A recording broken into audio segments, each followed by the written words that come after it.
right, and we are live. What is going on, my specialist? SPC, Grogu, and of course, King's Comics. We are back for another installment of the Talkalorian Live. Austin, man, that's right. Gosh, yeah, dude, we have a lot to cover after this episode, my guy. Like, holy crap! yeah, Wow. yeah, we do. This was. I gotta say, man. I mean, yeah, this episode had definitely a lot going for it this week. Definitely had a lot of. Obviously, of course, we had a big reveal in this, and we also had some other things happen. Some other people, or I guess we'll say, to a degree, things. As messed up as that kind of sounds. No, Happen. no, you're right though. I mean, this is one of those episodes. This episode, without going into spoilers, this episode is exactly what I've been talking about all season. Is like everything's kind of finally starting to come together. Mm-hmm. We're finally starting to see a lot of the payoff from even the slow parts of this season.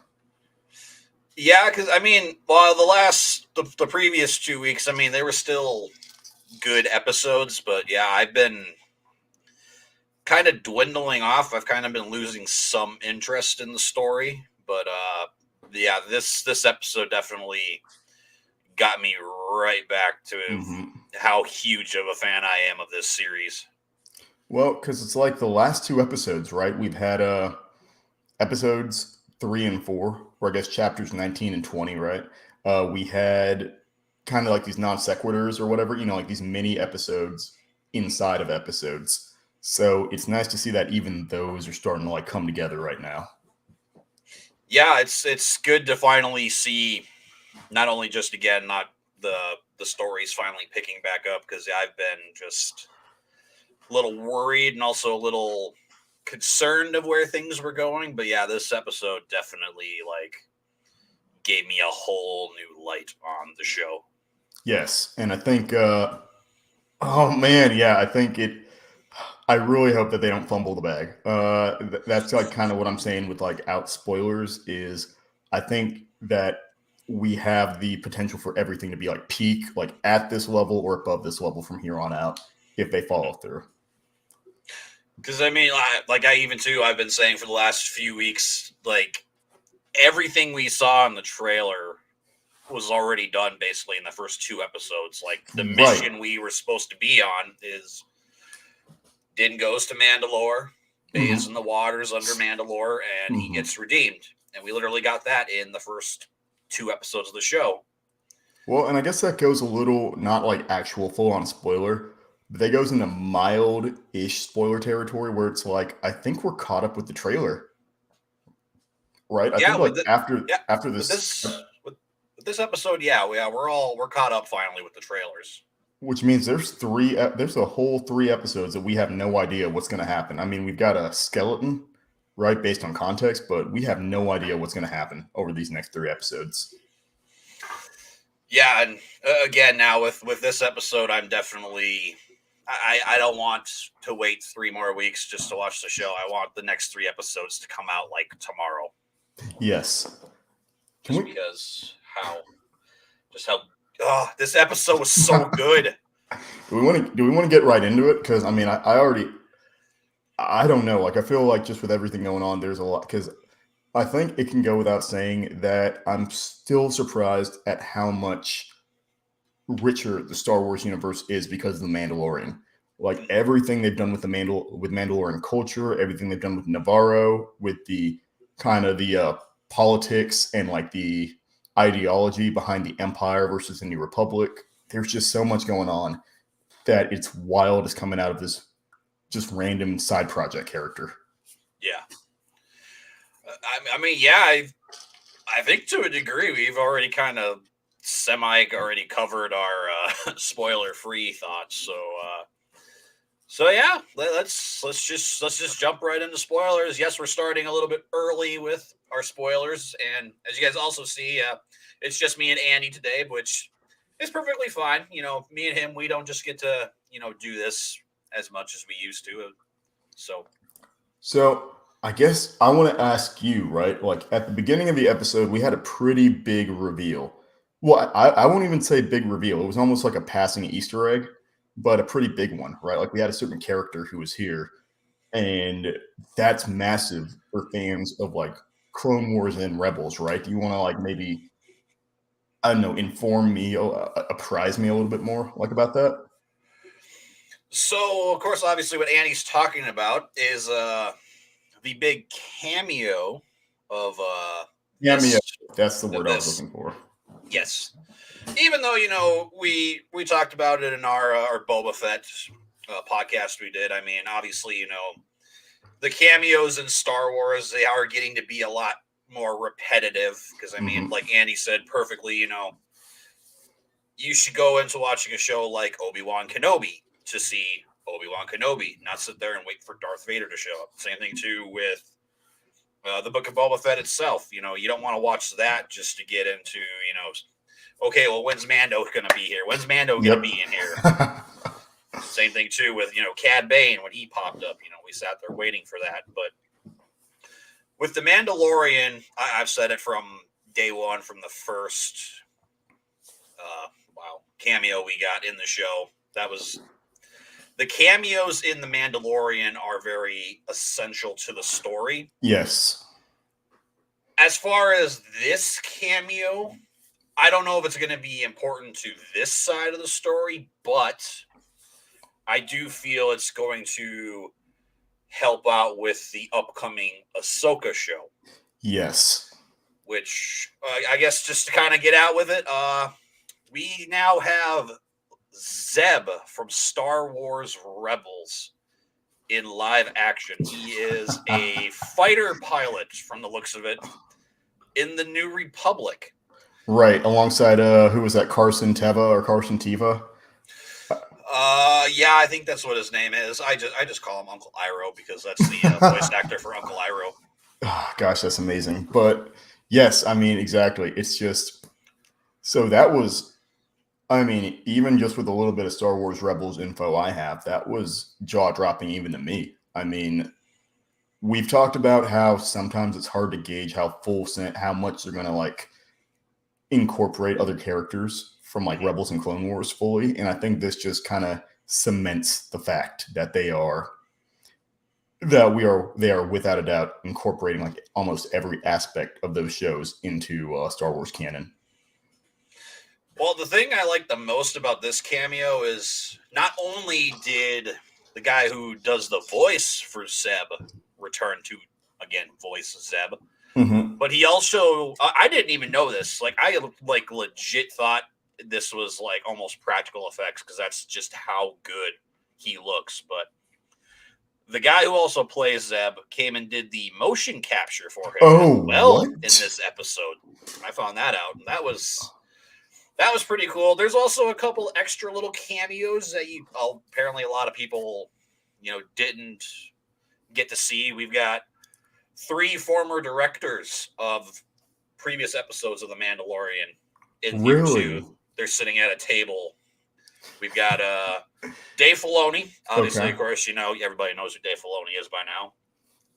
We also got Rick Famuyiwa, who directed a couple of Oh, episodes of The Mandalorian and is also an yeah. executive producer for this season. And we also got Deborah Chow, the director of multiple episodes of Mando and the director of all 6 episodes of the Obi-Wan Kenobi show as well. Dude, I need. Okay, see, that's interesting. So that's making sense why those names were dropped in the end credits.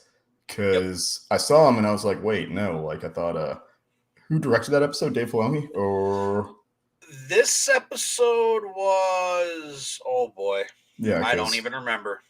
But I say that because, yeah, I was like wondering why all these other directors were getting like name dropped. That makes so much sense now.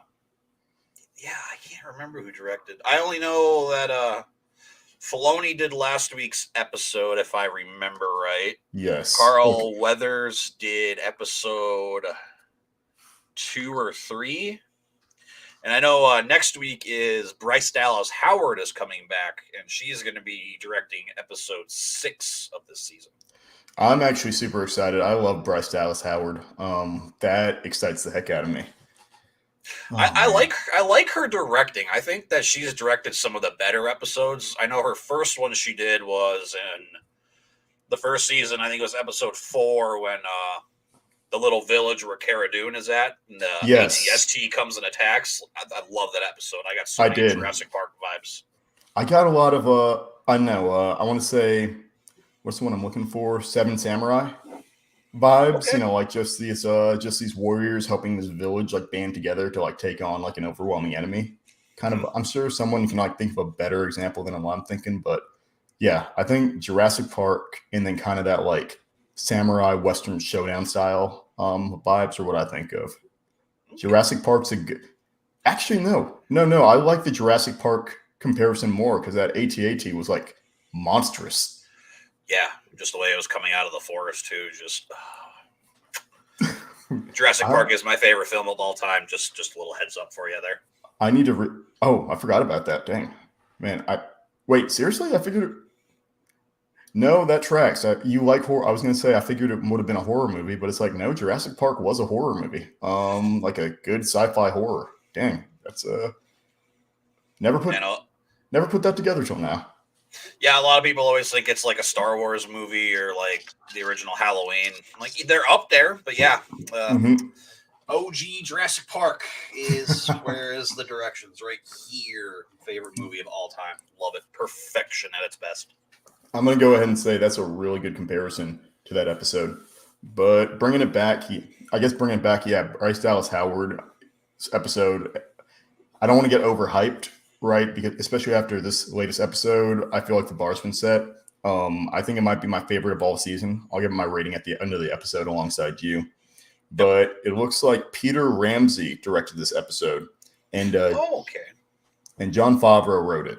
So man, yeah, I guess starting off the episode, let's go into we get to see kind of more of the politics, right, of the New Republic and how because Nevarro is considered like an outer rim world outside of Republic territory, they're literally Yep. just kind of like cast aside. So, man, I like that that kind of circles back around to episode 3 with like Elia Kane and Dr. Pershing's storyline. I hate her so much. Dude, she is doing a good job. Like she's selling me on the she's selling me on her performance, but I think this episode kind of makes me think something was up with her character. You know what I mean? Is like kind of thinks there's like some deeper motivations behind her character's action after this episode. I just think of every time I see her So now on screen, I just think of I Drake and guess Josh. to me it indicates that I don't know if she's like still self-serving or what have you.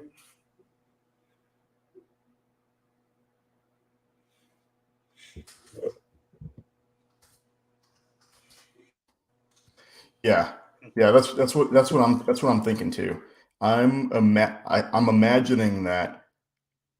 I don't know. We'll get to the end of it. We'll get to you know what a lot of what I have to say about Elia Kane is going to come in like at the end of the episode. So Mm-hmm. I'm gonna hold off on that for now. Okay. Um, I will say that seeing those interactions though in the New Republic and with Tim Meadows cameo. Gosh, I love Tim Meadows. That guy's so funny to me. So that was nice as well.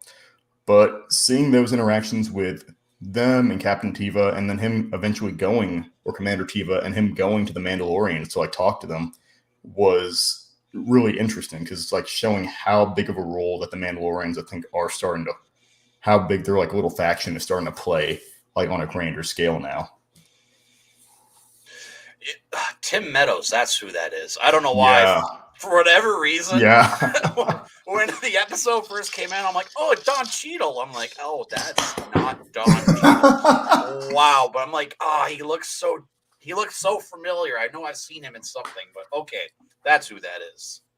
Yes, I had to think about that too because it was just so like I had to do a spit take because it was so jarring. Some of the people that you see in like Star Wars media now. So I was like, is that really Tim Meadows? Yeah, I enjoyed his character enough. He still had like a little bit of that like comedicness that he always has in all his roles and everything. But And yeah, that whole interaction between Elia Kane and I'm just gonna call him Uncle Iroh because I can't remember what his character's name is for whatever reason. And Carson Teva, you said? Tiva, yeah, I think it's Tiva. I know. Okay. Maybe I'm pronouncing it Tiva just because like Tiva the shoes or whatever. But yeah, Carson Tiva.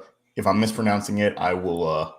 I'm not. This is not a hill I'm going to die on. If I'm mispronouncing it, I'll burn that bridge when I get there. Mm-hmm. But yeah, Carson Tiva. But I think Tim Meadows was a good cast right there because it feels like it highlights how kind of comical like everything going on in that scene was. Right, is how they're like, oh yeah, we're backed up on issues, or oh they're not really a outer world planet, or like oh yeah, what'll make what'll make them want to be a Republic planet is if they get attacked by pirates. Like it's just so like it's so absurd that I feel like his character being in that scene kind of highlights how kind of darkly comedic it is. Mm-hmm. I do enjoy the character of Carson. I think he was supposed to be like a leading role in that Rangers of the New Republic, that Cara Dune Really? spinoff we were supposed to get Oh however yeah, many right. years ago. Of course, until the whole Gina Carano Yeah. controversy. So, but Yikes. I I like him enough as a character that I would be interested in him just getting like his own episode. Yeah, I think when you put it that way, I'm after seeing him, I'm surprised that we didn't see him in the I'm surprised we didn't see him in like episode 3, like the Elia Kane Dr. Pershing episode. I feel like that could have been like good to get a little bit more like light on him, but I'm still happy with what we got. Yeah. And I mean, obviously, too, like we also talked about, he goes to. Still, I don't really know what the planet is, but I do like how he does actually like go there, and he walks up into that cave with the Mandalorians, and he's just got his arms out like this, like I don't mean you no harm, and there's 3 of them just sitting on top of the rocks, ready to shoot him. Dude, can we now that we've like brought that up, can we go into like the tribunal, the little tribunal they have inside the cave? Yes, I wanted to get to that next. So, okay, what are your thoughts? What are you thinking? I liked it to a degree, but I don't know why. I felt like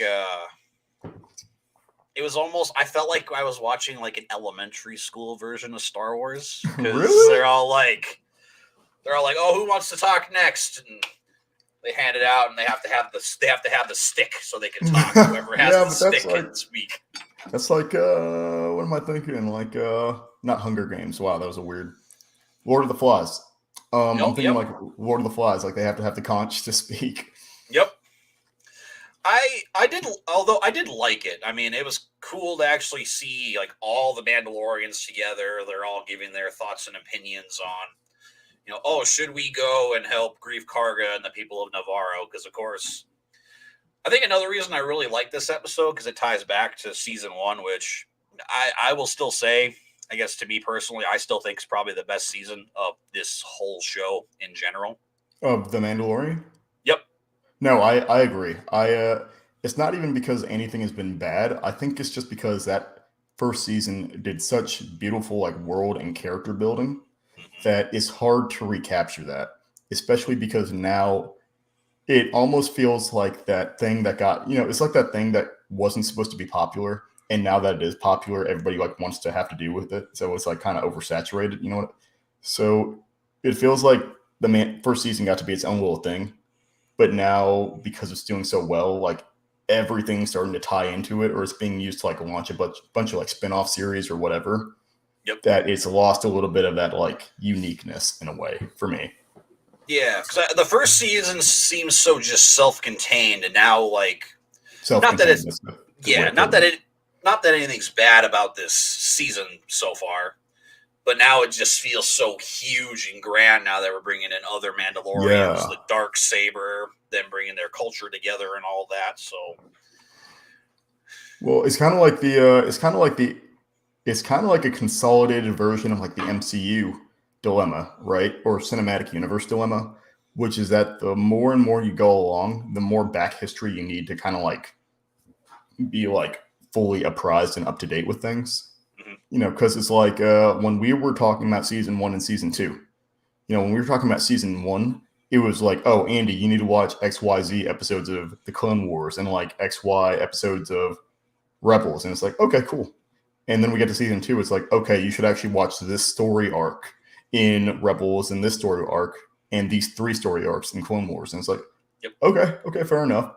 And now it's like, okay, Andy, you should probably read the Thrawn legacy books, like the Thrawn Supremacy Ascendancy books. And, it's like asking someone to like watch 26 Marvel movies before you watch Ant-Man Quantumania. Yeah. I mean, the only reason, obviously, it'll just make things will make a lot more sense to you because, I mean, weirdly enough, after watching this episode, I had such like huge. What's the word I want to use? My lord. Wow. I just totally spaced out my entire thought there. No, you're good.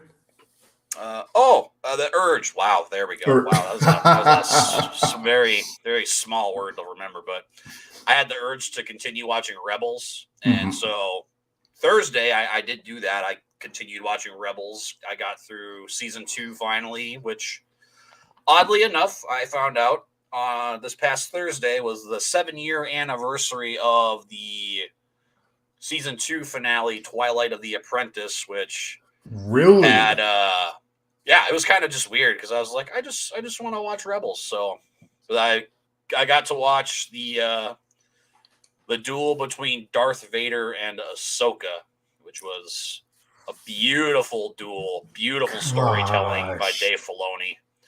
And then I did get into season 3, a couple episodes, so I got to see the introduction of Thrawn, the way he kind of works things together. Because I just also wanted to see Zeb because of course we just saw him in live action. I'm like, you know what? Let's just go back. Let's just see how he is. Dude, that's so freaking awesome. That I'm sorry. I'm gonna circle back around to like the Mandalorian Coven because I think we could go about this like all day. But I think to your point, the first season was so like consolidated and what was the word you used? You used a good one. Self-contained. Yes. So self-contained, but that doesn't mean I don't like what's going on. Because this was kind of the first time we saw them all like making a collective decision, right? Like actually like having a council. So that was interesting. Yeah, I got a lot of vibes. Even though obviously it's totally different, but I got a lot of vibes from like the prequels when the Jedi Council all get together. Yes, but I think that's also why it's nice because when the Jedi Council gets together, they don't make like very emotionally driven decisions. Like it's kind of the point of the Jedi Council to not do this. But then between Din and between like Paz Vizsla's speech, I straight up wanted to like slam pre-workout and like run my head through like drywall. Like I was amped up. It was like Paz Vizsla just going, "We are Mandalorians." I was like, "Oh, this is the adrenaline rush. This is what I'm looking for when I watch The Mandalorian." I was concerned at first because I thought he was going to be like, why should we help him out? He's never helped us out. I'm like, no, just let them die. Like, oh, wow, okay, but no. Then, like you said, we are Mandalorians. We will go. We will do this. I think it's also awesome because you get to see how much attention they pay to like more minor characters and their character arcs. Like Paz Vizsla has like always been like just like had some like enmity with Din and of course Bo-Katan, but doesn't like wear it on his sleeve. You know what I mean? It's more like he's cautious or hesitant to deal with them because they kind of play by their own rules to an extent. Yep. But he doesn't do that. Like he doesn't disregard them. He's just very cautious, and we see that a lot with his interactions in the first season when he's fighting to protect Grogu. And then in this season, where he's like on edge a little bit, but he still will go with them to like rescue his kid. He'll still work with them. He still follows Mandalorian creeds and lets Bo-Katan take her helmet off by the fire. Yep. So I really like his character development and like just how they explore how like faithful and loyal he is to like to Mandalorian culture and the tribe. The tribe, that's what they're called. The tribe, yes. I'm definitely coming around to Paz. I mean, I didn't mind him in the first season, but then when I saw him again in Book of Boba Fett when he was alongside the Armorer, I mean, I was just kind of more like, same thing too with the first time I saw him in this episode or in this season. But yeah, I agree. I like what they're doing with him. I don't know if he's gonna maybe next season become a more like valued member of the Yeah. show. Maybe have a lot more to do instead of just coming out saying a few lines, being cool with his big old Gatling gun he's got and stuff. I feel like they're building. I feel like they're building up a lot towards that, maybe a long con thing, Hmm. because based on the history, from my understanding, that Clan Vizsla has with the Darksaber, right? I think that they're building a lot more towards that. Hopefully, not to like, I don't know. Hopefully, not for the sake of like just like some big clash or like falling out, but I feel like that has to be like very intentional. Why they're mentioning he has a son, and why they're mentioning that he and Bo-Katan are interacting more. Because I mean, obviously, he is a part of, as I've said before many times, he's part of the family of Yep. Tar Vizsla, the first Mandalorian Jedi. So it would make sense for him to either once again compete for the dark saber, or maybe even just eventually, get it. Either way, Mm-hmm. so Oh, gosh, man. And that's what interests me is because I mean, at the end of this episode, that also raises some questions about who is actually going to lead. Like the Mandalorians or New Mandalore, whatever you want to mhm. call it. Oh, that actually goes. I'm going to skip ahead a little bit. How do we Okay. feel about them like getting a plot of land, right? Like getting their own.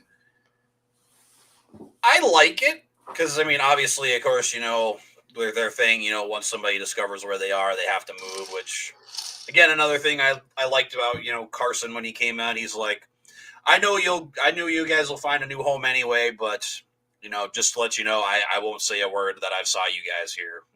And he just leaves. But I think it kind of works because I don't know why. Like the wife was watching it with me, and we're just starting to watch The Witcher.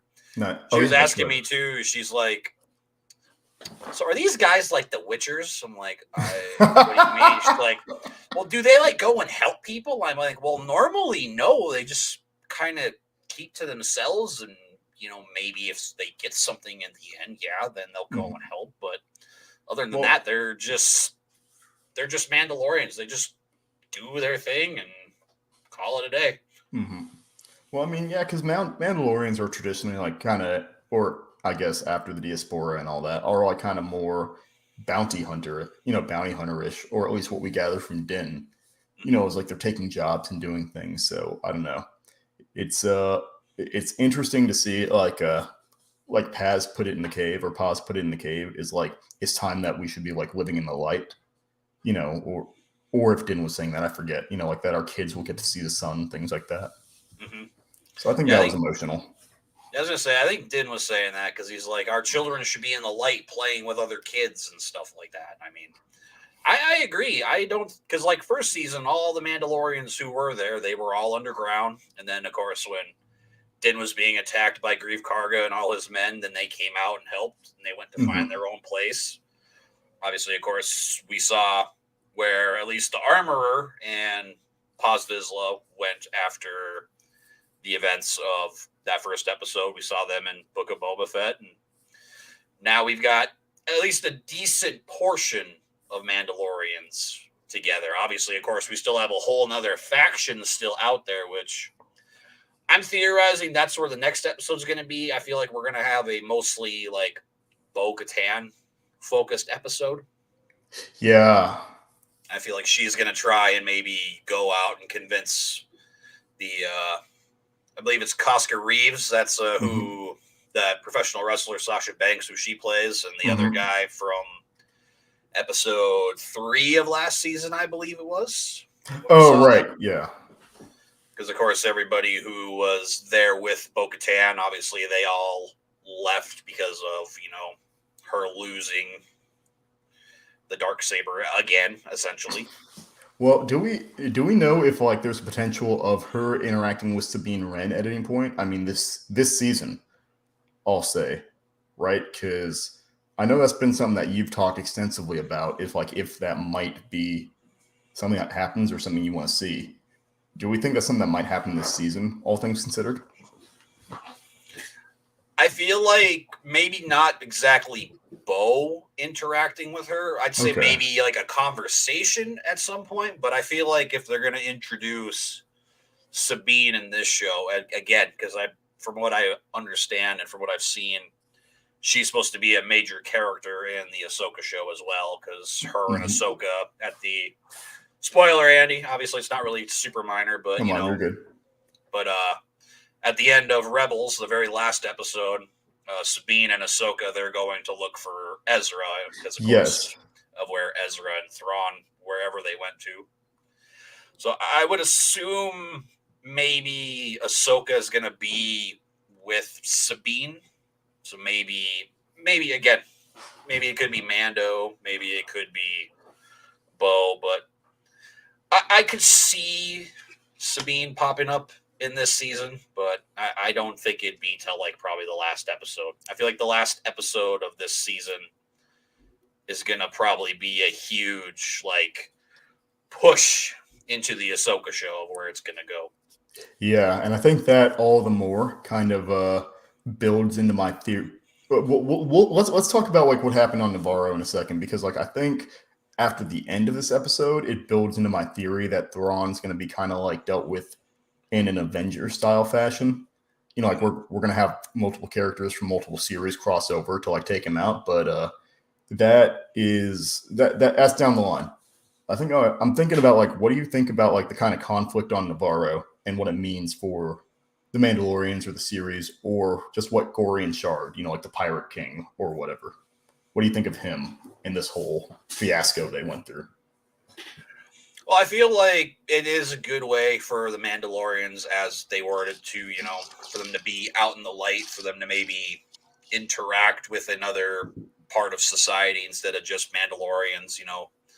They could probably walk in town, do their thing, no one will question them.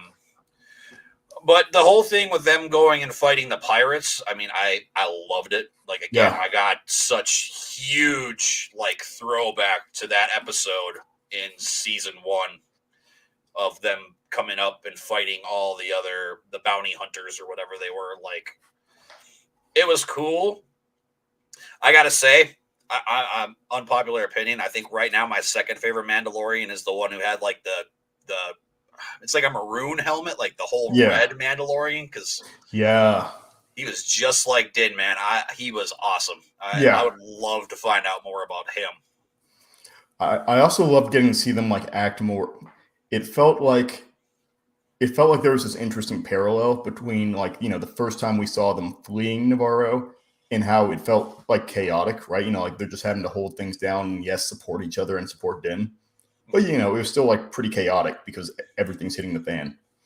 Yeah. But now we have them like operating like more in like a more tactical fashion. You know, like they've got an A team and a B team. They're like providing like covering and flanking fire for each other. Like it just felt awesome to get to see them like work as like a coordinated, like collaborative team versus how, you know, Mandalorians, at least in my experience, are kind of like more isolated or like kind of more like lone shooter kind of style. I don't Lone Ranger style, but that's also because I haven't watched as much Star Wars stuff as you have. Yeah, I mean, from what I've gathered from seeing what I have of Mandalorians, I feel like they're more how they are in the last 4 episodes of Clone Wars, the whole siege on Mandalore. Mm-hmm. How they're more of like all together going and doing one thing instead of like you just said, have an A and a B team, have them do their thing. Interesting. Okay, well that's a good framework. That's a good frame of reference. Thank you. Mm-hmm. Man, I gotta get your thoughts. What was your thoughts about the armorer in action this episode? Man, I would have like looked at my friend. We were watching. I looked at my buddy, and I was like just like giggling and like gleeful. I was just like watching her just knock the crap out of these dudes that were mowing down the Mandalorians in the street was awesome. I mean, I've been very vocal about how much I love the armor as a character, but especially in this episode, seeing her in action, because we've seen her in action before, right? Like when they're in the first episode of the season when she has to save one of the foundlings, but also in this episode, we're seeing her like actively fighting with her hammer and with her like tongs and things like that. I think it would have been nice to see her with a gun or something like that, or like I don't know, some whistling birds or something like that. But I still was happy to see her in action and happy to see her like out and about. So not just like a monarch or like this kind of shadow puppeteer figure. So that's always lovely. I do like though how she's one of the only few Mandalorians who's using like more melee weapons. She's Yeah. taking guys out left and right while everybody else has their blasters and their, like you said too, their whistling birds and everything. So, Dude, that's a really good point because now we've got, I think like the three like hand to hand or like, martial artists, so to speak, that we've seen in this series have been Boba, with his club, Din with the dark saber and with his spear, or, Rip, that spear was sick. And then the armor and her hammer and tongs. So that is a good reminder of how like hand to hand combat proficient like Mandalorians can be as well. yeah, there's also too when we talk about the ending of the episode, I do have another question I will lead into in regards to the armorer, Okay. but the whole fight on Nevarro, I loved it. I mean, we had not only just ground combat, but again for the third or fourth time now this season, we've got like spaceship battles again. Like again, man, I will say it. Dude, I that was miss the Razor Crests so much, yeah. but him getting that N1 Starfighter is the best thing that could have happened. And Yes. that all the action with that is so beautiful. Dude, Gorian Shard and his whole crew got decimated by 2 ships. Like that's embarrassing. I mean, it was it was beautiful, but like seeing the maneuvers Din was pulling off, and like, I mean, Bo-Katan didn't have to do too much, but like at the same time, she was still running diversion, giving him like, like still taking out engines and like gunners, but Din like really Din smoked these guys with a kid in his lap. Like he's lighting people up, taking them down. He's got a kid and he's babysitting. Yeah, like, literally babysitting, and he's God. I did really enjoy a lot of the Starfighter action. Yes. Regardless, in this episode, because I love seeing Din in the N1 Starfighter, and I've really come around too to liking a lot of what I've seen from Bo, like just not even her like hand to hand combat like we've seen, but her and her Starfighter too she's a very impressive Mandalorian. Well, they also did a good job of like displaying her like leadership abilities in this episode too. I think those really like came to light, right? Like she's maneuvering, dropping people off. She's like giving them like aerial support. She's like actively having to coordinate with Din to take out the main ship. Mm-hmm. Man, it was. I know. It was. That's the kind of action that we've been wanting all season. I mean, we got some of that in I think the second episode, but no, just seeing them have to like take out this massive ship, like with just 2 starfighters in essence, was awesome. I will say though, I am kind of slightly sad that the Gore is gone now, because I not that we really knew a lot about him, but like I would have liked to have seen him be like a more minor villain. Well, isn't that what you were talking about earlier? Is like how pirates were supposed to be kind of a component or like a main antagonistic force in Skeleton Crew or something like that? Yeah, I kept hearing the rumors that these pirates in general were supposed to be like the main villains in the Skeleton Crew, which obviously, of course, we saw the main lead pirate we saw in the very first episode of this season. We saw him take off, go do his own thing. So I would assume we're going to get him back. Maybe what happens in Skeleton Crew maybe takes place after this. Maybe he goes and gets a whole nother crew again. Yeah. So interested to see where that guy's going to go, because, I mean, not that he was the greatest villain, but again, he was an interesting enough villain for me to be invested in. And I mean, and it also goes a long way to say that he's like very like, I don't know if cutthroat's the right word, but he's very self-serving. So I think especially as a pirate, well, it's like what they say is oh gosh, it's like what they say, is don't trust pirates or never trust a pirate, like Din said in the first episode. Yep. I don't know why too. I got a lot of like Pirates of the Caribbean vibes too from all these all these pirates, like the way they were interacting and the way they were fighting and stuff. Like, Man, I also like that we got I literally said I like those odds when they're like you're outnumbered 10-1. yes, I looked at the wife and I started shaking her. I'm like, it's a Han Solo reference. She's like just staring at me like, oh my god, you're a loser. I'm like, I know, I don't care. Oh, but it was so. Oh my gosh, man! I think it's funny because now we've almost seen Mando claim. We're seeing him like almost claim more casualties in battle than like Poe has in the entire like trilogy. Yes, Dude, that's man. I know. I love talking crap about the new trilogy because of how like Mandalorian's kind of outperforming everything it intended to do. Like, dude. I would have loved to have seen at least maybe some of these Mandalorians in the new trilogy. But again, Yeah. I guess we don't know what really happens to the Mandalorian because they don't talk about Mandalorians really at all in like the saga. Like any of the mainline movies, we don't really hear a lot about Mandalorians. And I think that's why things like this and the siege on Nevarro are so important, is because it has a huge political implication, and especially at the end of the episode, right? It's clear that there's some Empire stuff moving in the background, but the New Republic has clearly like gone out of its way has like not helped Mandalore or the Mandalorians.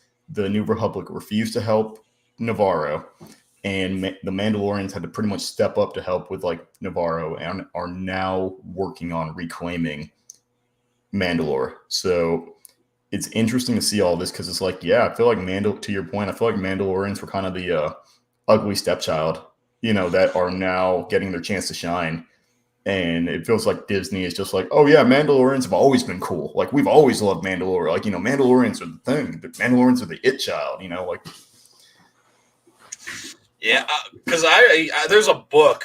I guess I probably never showed you them, but they have like four. I believe it's four different books, maybe five. There's the Jedi Trials, the Book of the Sith, and then there's Imperial Handbook. And there's also one about like Mandalorians. They talk about the culture, the different kind of armors, the fighting styles and stuff. I really want to get that because this show, and of course, going through Rebels, going through Clone Wars, I'm a lot more interested in Mandalorians. I mean, Yes. Slowly working its way up of becoming some of my favorite things in Star Wars. Yeah, I think I remember being a kid and always hearing about Boba and Jango Fett and being really disappointed with like how hyped up those characters were and how little they were done with, like how little was done with them. Mm-hmm. So I liked Mandalorians as a kid, or I liked the idea of them, but I think I just liked the idea of like Jango and Boba. So getting to see more Mandalorian stuff is like, okay, yeah, I love Mandalorians. Like this is awesome. Like, man, it's just this show is so good. The show is so good. I mean, the one thing that's cool, I mean, not knowing much about Mandalorians at the time, I mean, getting to see a guy like Jango Fett literally going toe to toe against a Jedi master in Attack of the Clones was, I liked it.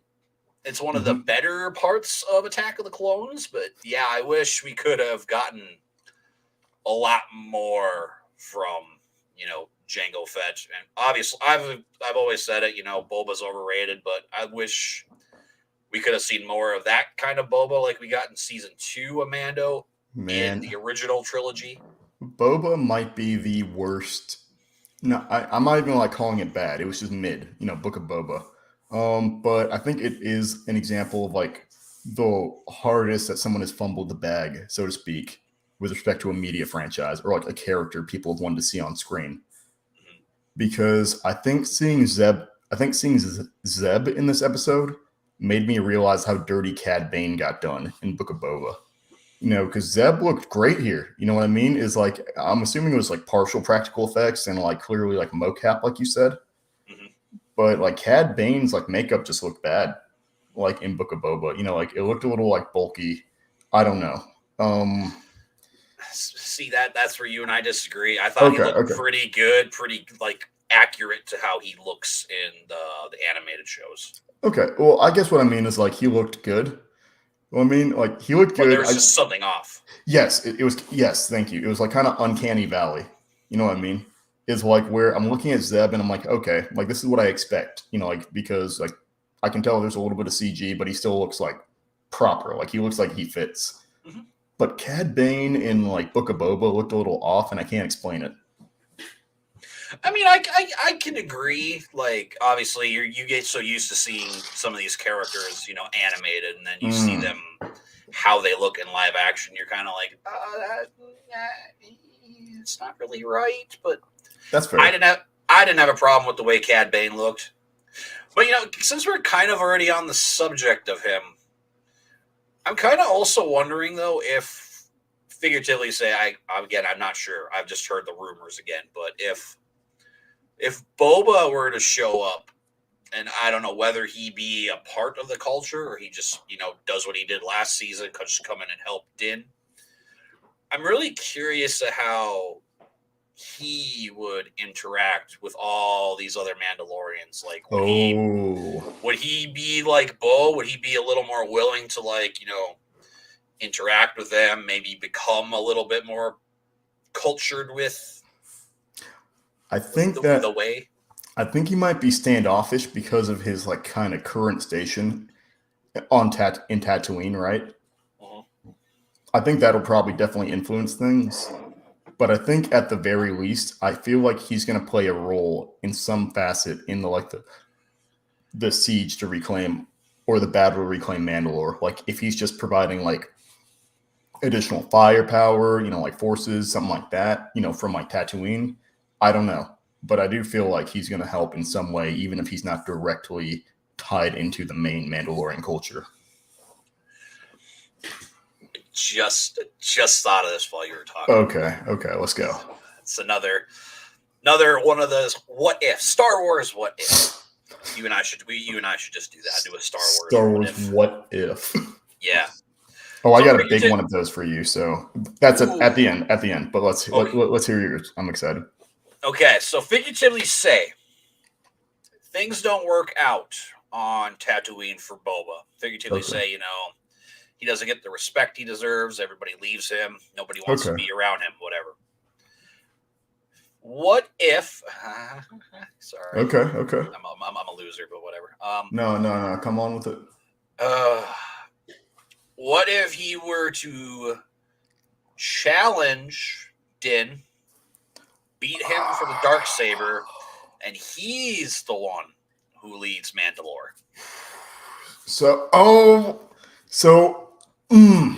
Maybe he'll be as cool as he was in the second season again. All I'm saying is like there's not an immediate like I do not see Boba. I do not see current Boba if I had a power scale or whatever kids like to do these days. Yep. If I had to bank current Boba against like current Din, I do not see that ending well for Boba. Like, and that sucks to say, but it's like, you know, that's kind of like Boba's simmering in his like tank for like half of the you know, like half the season. Boba. Yeah. So I know that sucks to say, but it's like what I could see though is if my thought has been that I think someone is going to beat Din, like challenge and beat Din for the Darksaber, and then Bo-Katan is going to challenge that person and get the Darksaber off of them. I don't think they're going to have a direct Mando v Bo-Katan. You know what I mean? Do you think maybe it would end up being Moff Gideon, and then Bo gets that shot at redemption? Not only just beat Moff Gideon, because obviously we still don't really know what happened with Moff Gideon and Bo, and do we want to go to the Darksaber back? Do we want to start to go into the end of the episode then, or hold off for now? Let's hold off because I kind of want to continue this conversation a little bit more because I think my curiosity. I think that's honestly one of the better like theories out there. If we find out what happens to Moff Gideon, like if he's alive or not, if he's still captive, if something happens, I like the thought of Moff Gideon being bitter and petty as hell, getting his get back against, like Din, probably like taking a cheap shot or something like that, and then Bo getting her get back on Moff. I think that would be poetic justice in the biggest like full circle way. Okay. Yeah. Ooh, that's a good theory. That's a real good theory. I mean, it could happen. It could happen. So before we actually get to like the actual ending of the episode, as you just brought up, one more big event actually happens. Okay. So at the end of the battle, after Grief Karga, oh yeah, and the Mandalorians, they're all kind of interacting, kind of whatever, chit chatting. Bo is just standing there. Paz Vizsla comes up behind. The armorer wants to see you. They go back down to where their old lair used to be, where she smelted all of Mando's armor. And, of course, Paz Vizsla takes off. These two have a very interesting conversation. The armorer basically now says, like, I believe you. The mythosaur is real. Like, if you saw it, you are the one to lead the Mandalorians. You are the one to bring the Mandalorians back together. I think so. Kind of like circling back, I think that in the last episode, that kind of insinuates that she didn't not believe Bo-Katan about not seeing the mythosaur. It sounded like she was just like skeptical. Like she had to. Yeah. She was like really like she was really mulling it over in her head. Like, what does this mean? Like, did she see it? Did she not? Not like she was being immediately dismissive. Like, oh yeah, of course you saw the mythosaur. Like people see stuff all the time. Yep. But now it seems like it was a very calculated statement she made. Like, she was like saying it because she didn't want to full send say she believed her, but she was also like insinuating that, okay, like I need to really think about like what I think, like I really need to think about this. So the armorer bringing that up again. I just cut you off. Please continue. Well, now that also leads me into my question for you now that I had, because I've been seeing quite a few people doing another theory about this show. Okay. Some people are actually thinking that secretly the armorer is a backstage villain. She's slowly trying to like split up the Mandalorians again. Because I mean, obviously, she has that moment where she looks at Bo. She's like, "Remove your helmet." She's like, "What? Why? Why would I do that?" And then she kind of talks about how her Bo-Katan, how she's kind of delved away and has her own ways of doing things. So now she walks back out to all the Mandalorians without her helmet on. Even Paz Vizsla's like, how come she doesn't have her helmet on? And then Armorer says, oh, well, she's going to go get more Mandalorians and we are going to reclaim our legacy again and become one again. Mm-hmm. That's why people are theorizing that she's secretly trying to start like a Mandalorian war, because obviously you have your one group who we are very familiar with now, where they're like, we do not take off our helmets, we do not show our face to anybody, if not we are out. And you have this other group where they have their own beliefs. They're not wearing their helmets, they're doing their own thing too. So obviously, of course, that war of differences. Obviously, we saw a little bit of the banter between Paz Vizsla and Bo, and even Din and Bo too at certain parts throughout the series. So I mean, could that also be where we lead? Maybe Bo goes and gets a Boba Fett. So we have like a Boba Fett army versus Din's army kind of thing. Like I don't know. I'm heavily biased to say I don't agree with that opinion, because I am heavily biased, and I admit that. I cannot have this happen. Not the armor, please. Not the armor. Like, please, please, not the armor, man. Not Like, my bae, not her, please. straight up, I have not simped this hard. Oh gosh, please don't tell my girlfriend that. I haven't I will simped this not. hard for a fictional character in a long time. Like, and that is weird to say, but I legitimately, all joking aside, I just really love the armor as this somewhat benevolent, but also somewhat like neutral figure. You know what I mean? Like, she's not trying to start things. So this is really the first time we've seen her start to like instigate something, so to speak, or incite something. So I'd really like to think of that as like not a malicious thing, like that she is truly trying to unite the Mandalorian people. She's not trying to be like villainous as some people Yes, are because theorizing she is. because to me, I think what it'll be telling is like if she challenges Din for the dark saber or something like that. You know what I mean? Mm-hmm. Like, because it could be that they're building up like showing her in combat this season because she's going to challenge for the dark saber or something. Like, so that's my potential angle on that theory, is if her idea is to gather all of these Mandalorians and then before them like fight Din or something like that for the dark saber, beat him and then take it. That's where I could see it. I don't think she's trying to like split up the Mandalorians. I think she's trying to unify them and then either like rule over them or like have have someone rule over them by proxy, or like, because I still feel like she's the spiritual leader of the Mandalorians, not necessarily like a monarch. You know what I mean?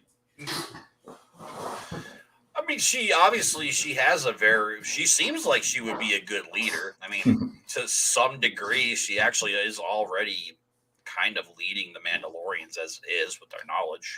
Yeah, but I view it kind of like, you know how you'll have kings and advisors. You know, like they'll have a king will have like a prophet or an advisor, or like you know, like a philosopher or something by their side to direct them.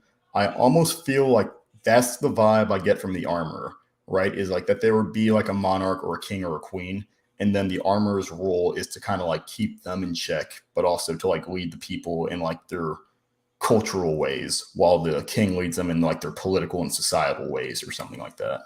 Mm-hmm.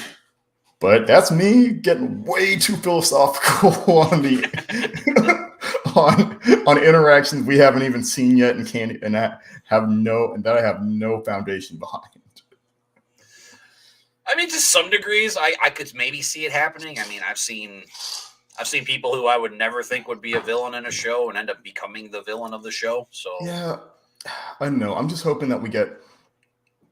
I think the problem is that without someone like Moff Gideon or Thrawn stated to be the explicit antagonist of the series, mhm. it lends itself to that's not without merit. Like that theory has like some potential, I don't know, it's got some potential weight to it because we don't have any bearing on like who or what is like the central antagonist for this season. Mhm.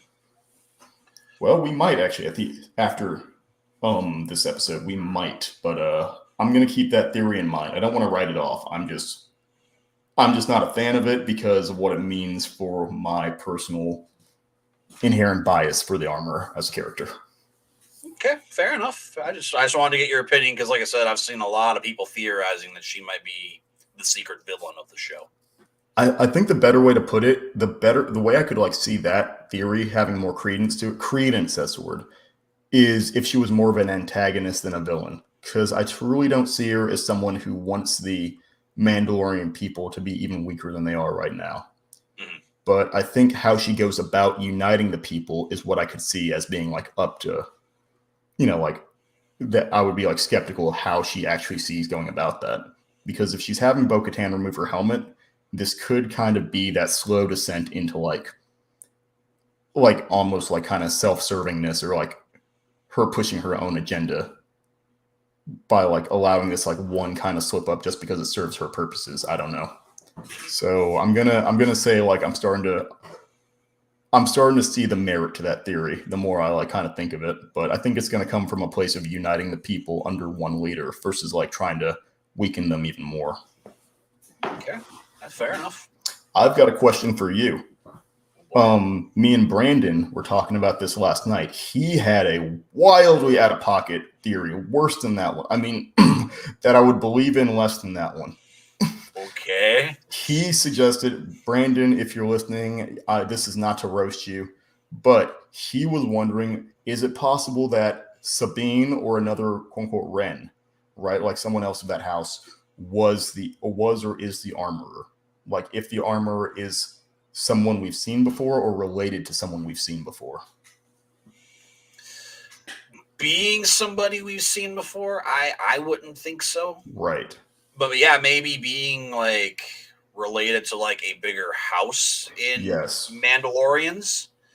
I mean, I could see that. Maybe she would be like, I guess I haven't gotten far enough, or I don't really remember since it's been quite a while since I've watched early seasons of Rebels. I just think, yeah, because he brought that up, and I'm like, this starts to get into territory I need to ask Austin about. Because I'm like, dude, I don't know. I know what to think. I think Sabine might be too young to be the armorer. But what is it y'all keep referencing? The world between worlds or something like that? Yes, the world between worlds. That's a big thing in season 4 of Rebels, and that's the thing I think is gonna center around the story of the Ahsoka series. Okay. But I don't think that would have anything really to do with this. But I could see this maybe being like, if we could see it be related to Sabine, maybe it could be like a grandmother or something, Yeah. maybe. Or I guess since the actress, I know she's not like old, but she's not like young. I think she's like middle aged. Maybe it could be like Sabine's mom or something, I guess. So that was what I was saying to because I don't know the fate of Sabine's mom. Like I've seen her in a couple episodes, but like I was saying to Brandon, could it be Sabine's mom, someone who is older and like is very familiar with Mandalorian culture? Because Sabine was Sabine on Mandalore when the siege happened, when the initial glassing happened. Not. I don't think not the glassing, but Yeah. I know from what I watched in the last few episodes of Rebels I watched here a few days ago. She was there during the siege of Mandalore, so in the last 4 episodes of Clone Wars. So she was there when Maul was there trying to take over Mandalore and the whole battle between the Maul Mandalorians and Right, because Ahsoka. because my thought is the implication of Din being a foundling, right, is that they had already left Mandalore by that time. So Sabine Wren, I don't know. I would have to do a lot of fact checking on the timelines here. You know what I mean? Like personally, but I was curious of your thoughts. Yeah, like I said, if I could see her being related to somebody, like I said, maybe not being somebody we've seen before. If it's somebody we've seen before, I would have no idea who it could be because the voice, the way she acts, and everything, I would have no idea who this could be. But I related to somebody in the Mandalorians, maybe even secretly being like another member of like Bo's family or something. Maybe. Yeah, I know. It's just because when he said that, I thought about it. It's like, yeah, we don't have the armorer doesn't have an explicit house, right? We But don't really know a lot about her background before but we it's meet her. but it's also interesting that Paz Vizsla sticks close to her. You know what I mean? As if there's like maybe a reason for that. You know, is like Vizsla being like obviously Clan Vizsla, so it's clear that he would be the most loyal, presumably the most loyal to like Mandalorian creeds. But at the same time, it feels very something is starting to feel off. The more I'm talking to you about it, something's starting to feel off, and I don't like that I've got this gut feeling that something's like going on here. The only reason I could see Paz being so close to the armorer is maybe she found him as a foundling and kind of raised him. I could see that. But that would also imply that he was part of House Vizsla. Oh. Well, he is part of House Vizsla. Well, right, but I guess what I mean is like, so when okay, yeah, okay. My wheels are finally turning. No, you're good. Gotcha. So that's what, because I mean, there's technically nothing implying she's not House Vizsla. So that is true. That is very true. So Andy, let's now get into the very final scene of this episode. And And I'm gonna let you take over for this one because I brought up quite a bit of the previous thing. So No, man. Put your tinfoil hats on, all right? Because at the end of this episode, we see that the ship that was transporting Moff Gideon had a B&E, had some breaking and entering action going on, right? So we don't know where he's at, and that's the scary part. We don't know where he's at, if he's alive or dead. We don't know who might have extradited him. But what we do know is that there were traces of Beskar at the scene of the crime. And that's and I got reminded of a theory I had like a while back, which was: is it possible that there are Death Troopers, or Death Troopers, Dark Troopers? Is it possible that there are Death Troopers made of Beskar? I mean, it is possible, but or that Moff Gideon has been working with Mandalorians the entire time. That one I wouldn't really lean towards that, unless yeah. I don't remember which guest it was, but I know somebody brought up that maybe he used to be a Mandalorian. He's like a very disgruntled Mandalorian. I would freaking love that, because I mean, my thought is either A, he's potentially Mandalorian, or B, he's working with a Mandalorian or some Mandalorians. Like there's something going on that something's not adding up about why he knows so much about Mandalorian culture. Like why he would even have the Darksaber in the first place, and why Beskar would be present. Like, so there, because Beskar could also be present just because he wants to pin it on the Mandalorian. So, he knew he placed it there as like a calculated, like he engineered it, right? Like made it calculated so it would point back to the Mandalorian. So, well, weirdly enough, again, tying into the last handful of episodes of Rebels I just watched, which was weird because the episode started out the way this episode ended to some degrees.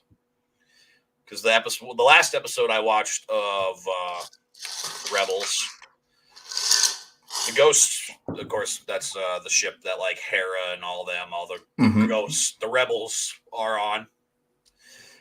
They come out of hyperspace, and there's a rebellion ship that's been attacked and everything, and it's floating in space just like the one we saw at the end of Rebels. Obviously, of course, that's Imperial, but in that episode, it's implied that Thrawn attacked it. So now I have my theory that my theory is, I guess for me, is maybe coming a little closer now. Obviously, of course, we're never going to know till we get to it, but right. That's my only theory, is maybe Thrawn got an extracted Moff Gideon, and almost kind of like you said too, maybe he's pinning it on. He's pinning. Are you good? You okay? I'm good. Sorry that. Okay. Yeah, okay. You're good. Yeah.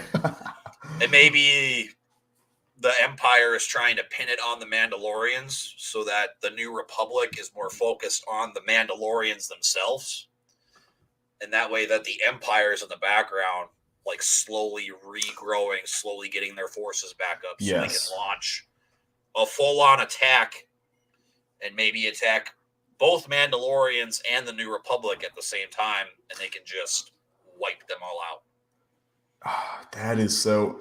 Yeah, because I think the problem is, like, when you get into Thrawn and Moff Gideon, right? Like, you get into this, like, these antagonists who, like, play 4D, like, four-dimensional chess. So, I mean, it's even possible that, and this is going, like, way, way theoretical, like, below the conspiracy theory iceberg here. It's possible that, like, Gideon or Thrawn engineered the attack on Nevarro to, like, get all of the Mandalorians out in the open in one place. Right? Like, if he had connections or, like, bribed someone, I don't know, pretty much trying to draw out Mandalorians because he knew that they were offered a tract of land or something like that, he could get them all together in, like, one location where he knows he can wipe them out. Especially after we saw that attack by an unknown assailant on Bo-Katan's fortress. So that's potentially Moff or Thrawn or both, so we got a lot of We got a lot of options, man. There's a lot left in the air, and we got 3 episodes left.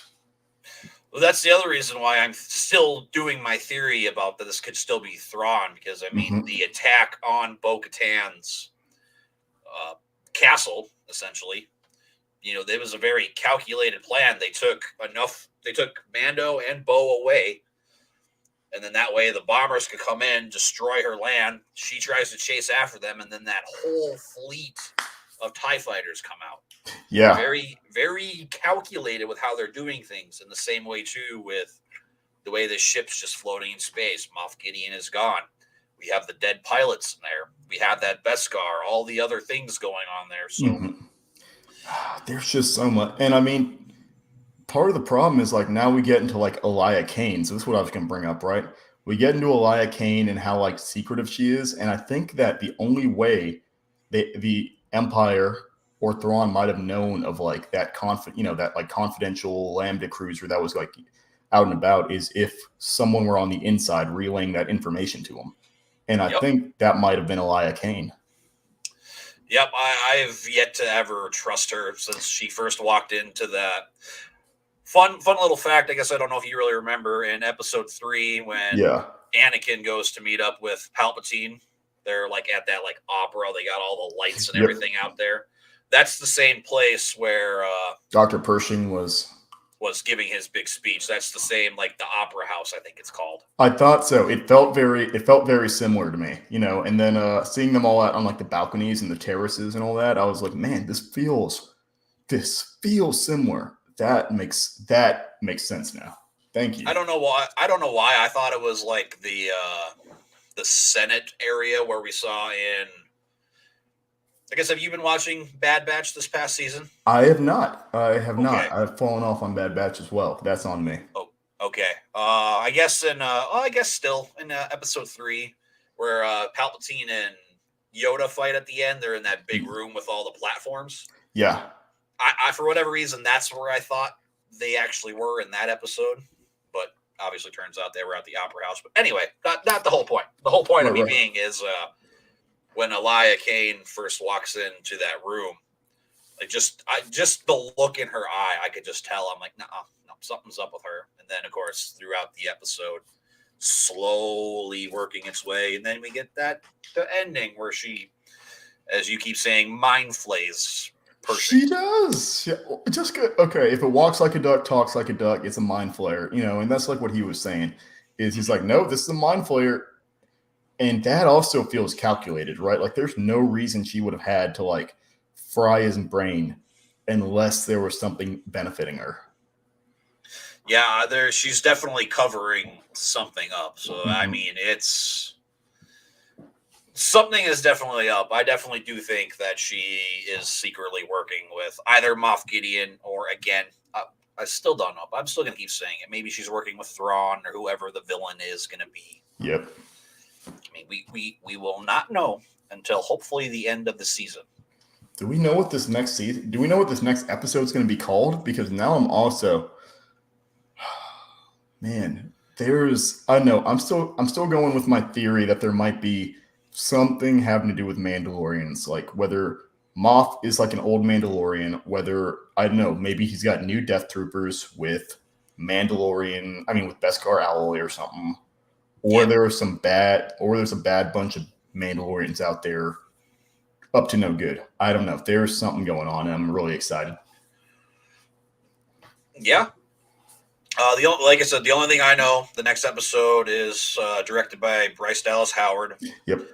I think they revealed the runtime. I believe this next episode is going to be between like 40, 45 minutes, somewhere in there. But other than that, name-wise, I have no idea what it's called. So it needs to get here though. Yes. Gosh, yes. Oh man, I don't know, dude. What are your thoughts? Before I cut you off, man. Gosh, dude, I got a lot to think about. This, I definitely think this is. I'm trying to think of what we always use the term. I want to. This is like a stepping stone episode, but it's like it's set so many stones that I can't even keep up. Like my head is still spinning from everything. Well, it just like ties together so much. Like the past several weeks, I've been like, I'm waiting to see how this pays off. I'm waiting to see how this pays off because each of the episodes before this felt like they were building up to this episode. You know what I mean? It's like, and now it feels like we're on the trajectory. Like now it feels like we're on that trajectory for the rest of the season. Yes, I would agree with you there. So, I guess, do you have any final thoughts, any final comments before we get into our rating? I mean, super. I don't know. I think we're gonna see. I think we're gonna see another battle for the dark saber before the end of the series or at the end of the season. I don't know if that means Din is finally going to learn how to use it, right? Or if he's going to get it relinquished, if he's going to have to give it up. But I think we're going to see the dark saber either be wielded by Din effectively, or we're going to see it. We're going to see someone take it from him, or both. You know, I mean, it could be both. I know that the dark saber got freely given to Bo-Katan, and that ended poorly for the Mandalorian. So let's hope that doesn't happen again. Okay. Yeah, I mean, I guess in regards to like my theories for the next episode, I mean, obviously, I'm assuming we're going to see a full Bo-Katan episode. She's going to go and try to find these other Mandalorians. But kind of, I guess, bouncing off of you a little bit with Din and the Darksaber. Mm-hmm. I guess really the only thing I could see in regards to him with the Darksaber is maybe Bo teaches him how to use it instead of like the armor or anybody. So maybe she'll end up being like his teacher or something, maybe. But that's kind of really all I have for like my final thoughts in regards to like the next episode. So I guess the only other thing that I want Din to have like a hand-to-hand, like a martial weapon that lasts, because he's lost a spear. He might lose the Darksaber, so I want him to have like another spear, or he lost his cool rifle. So I don't know. At the end of the day, I want this season to end with him having like a cool new weapon as well. That's the fanboy in me. I don't know. I'm gonna say that's like what I want this season to end me with. Give Din a cool new weapon, or leave him with the Darksaber. Okay, fair enough. So I guess our rating out of 10, what would you give this episode? Man, I'm going to give it a solid 9. I am giving this episode a 9. Could be a little bit higher in the future, but this episode hit on every note that I wanted to hit on. You know, we got action, we got story and character development. We got a huge setup for the rest of the season, and we got a lot of payoff from the first half of the season. So I'm going to set myself at 9 upon a rewatch. Once the series is wrapped up, I might rate it higher. But what about you, man? Out of 10, what are you thinking, Austin? And Grogu. What are you thinking, Austin and Grogu? I think I'm right beside you, man. I'm leaning towards like a 9, maybe like a 9.25. Wow. This is like the first time we've been like, I think this is the first time all season we've been synced up on a score. I think just in general, like, I think the finale of last season, though, I think you, me, and Ren were all pretty well on the same page with that one. But yeah, this season, we're pretty well tied. But yeah, same thing you said, man. Great character development, great stepping stones, awesome action. Probably some of the best action we've gotten this season thus far. Just, I wish we could have gotten a little more from the pirates is all my thing. And maybe the pirates could have been built up a little bit better than just have them pop up in the first episode and then they just randomly pop back up here.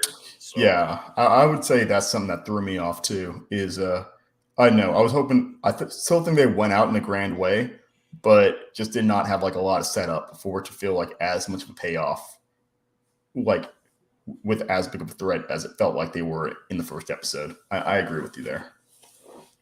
Yeah, other than that, that's really my only grievance. Other than that, man, this was a great episode. I might boldly be saying this already, but this might be like top 5 of the whole series. I would agree. I'm pretty comfortable saying that as well. Once again, all hinging upon a rewatch. But yeah, this is a masterclass episode. I was really hoping for this from the start, but I'm glad like we're finally hitting a stride here. Yeah, I don't want to say the first half of the season was like weak by any means, but if the next 3 episodes continue with like this level of, I don't know, entertainment or this level of like action and everything, storytelling, yeah, we might get some amazing couple of episodes still coming out of the series. So Yeah, I think this episode was also just like one of those like trust the process experiences, where it's like you got to trust it, you got to trust us episode 1, you got to trust us episode 2, and so on. And it's like, okay, yeah, this is worth everything that was setting up, because now I see that we're in for a treat for the next 3 episodes. yes, I am definitely a lot more excited than I have been the last few weeks. So I'm glad this episode gave me everything that I've wanted from this season thus far. So, but that is going to do it for episode 5 of the Talkalorian Live. I, of course, obviously want to thank Andy for being here again this week. Next week, we do plan on having a guest. I believe next week is going to be Travis, so we'll get his thoughts on, because he was here on our first official episode of our Boba Fett podcast we did. So we'll get his thoughts and opinions of the series thus far, and of course, we'll get maybe some of his thoughts and theories of what's coming up. Very nice. And we do have the rest of our guests lined up. We'll wait to announce them just to make sure things are still kosher. But yeah, I'm very, very happy, very excited for what is coming up here with the final 3 episodes of The Mandalorian. Heck yes. Heck freaking yes. Yes. So, but yeah, guys, that is going to do it for this episode of the Talkalorian Live. Make sure you guys stay tuned.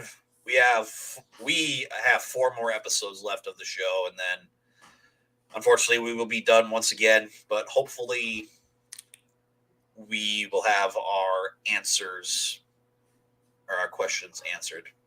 Let's say our answers answered, but yeah, anyway, I'm going to shut up now, but thanks again, guys, for tuning in. So make sure you hit that like button, subscribe if you haven't already, and we'll see you in the next one.